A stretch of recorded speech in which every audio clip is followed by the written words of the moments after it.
এই শহরে আজ কোমরে ভেঙেছে, এত বড় সাহস, ওকে দেখিয়ে দেব আমরা হরের কন্যা কার কি করতে পারি। ওগো দিদি, তাহলে যাবে চন্দ্রধারের সঙ্গে যে কিছুতেই পেরে উঠছি না রে দিদি। তাহলে বল এখন আমি কি করি? তবে শোন, প্রথমে শেষে করতে হবে তোকে হাই অযোধ্যা ধরান্তরীকে। পূজা ধনন্তরী বিনাশ? হ্যাঁ। না না, আমি নয়, পূজা ধনন্তরী বিনাশ তুই করবি। কি করছিস না তো? আমি নি, কি বলছিস? তোকে করতে হবে। কি বলছিস কেন দিদি?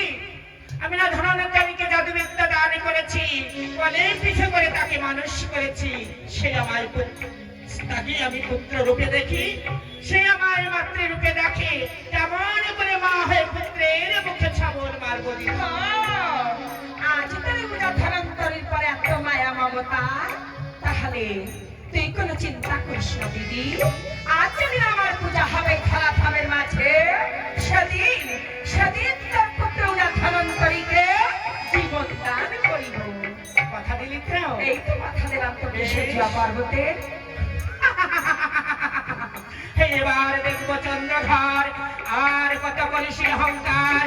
তোর ধনন্তরী কুয়া বাড়ি রাখার ঘর যদি এক এক করে নির্ভর নাহি করতে পারি, বৃথা আমার দৈবর কন্যা এই শিব শঙ্করী। তাহলে পূজা ধনন্তরী বিনাশ করো দিদি। তবে শোন, ভাদ্র মাসের 7 তারিখে কালের পিঠা খেয়ে ধনন্তরী যদি শুয়াবাসা করে সরদার নিকটে, তখন যদি উদয় করবে তার মস্তক নিধন করে, তবে ধনন্তরী শেষ হতে পারে, শেষ হতে পারে। তাই করো দিদি, তাই করো। তাহলে আজ সামসে তালের পিঠা খেয়ে শুয়ে নিদ্রা যায়, উদয় কাল করে বংশ। পূজা ধনন্তরীর শেষ, বাবারই শেষ, রাখার গান শেষ। এবার এবার দিদি ছাই ছেলে কেমন করে দংশন করিব? তোর নাই আছে পাণ্ডুনাগ, পাণ্ডুনাগ স্মরণ করে পাঠিয়ে দে চম্পক নগরে। হেই চন্দ্রধরের ছায় ছেলেকে নিধন করিবার করে, নিধন করিবার করে। কোথায় কোথায় পাণ্ডুনাগ? আমাকে স্মরণ করিছ মা? আমি তোমাকে দেখেছি। কিসের জন্য? তাই করে যাও চম্পকনগরে, চন্দ্রধরের ছাই ছেলেকে দংশন করে এসো। যেতে পারি মা? পাপে ভাবিকে মা আমি, তবে আমি চললাম।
হরিয়ার কৃষ্ণদাস, কৃষ্ণদাস আগমনে কি হয়েছিল আমাদের?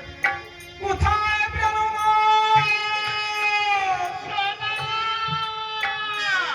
সোনা, দেখি, দেখি সোনা, আমার ছাইকে পুত্র আগমন হবে। এই ধুলায় পড়ে কেন সোনা? প্রাণনাথ, এদের সর্পে দংশন করেছে। সর্পে দংশন করেছে? তুমি কোনো চিন্তা করো না সোনা, আমার কাছে যে মহাকার মন্ত্র আছে, আমি সেই মহাকার মন্ত্র দিয়ে আমার ছাই পুত্রের জীবন দান করবো। তুমি কোনো চিন্তা করে সোনা ওম নমঃ শিবায় ওম নমঃ শিবায় ওম নমঃ শিবায়। দেখেছো দেখেছো সোনা আমার ছয় পুত্র আবার কেমন ভাবে বেঁচে উঠেছে। তুমি কোনো চিন্তা করো না সোনা।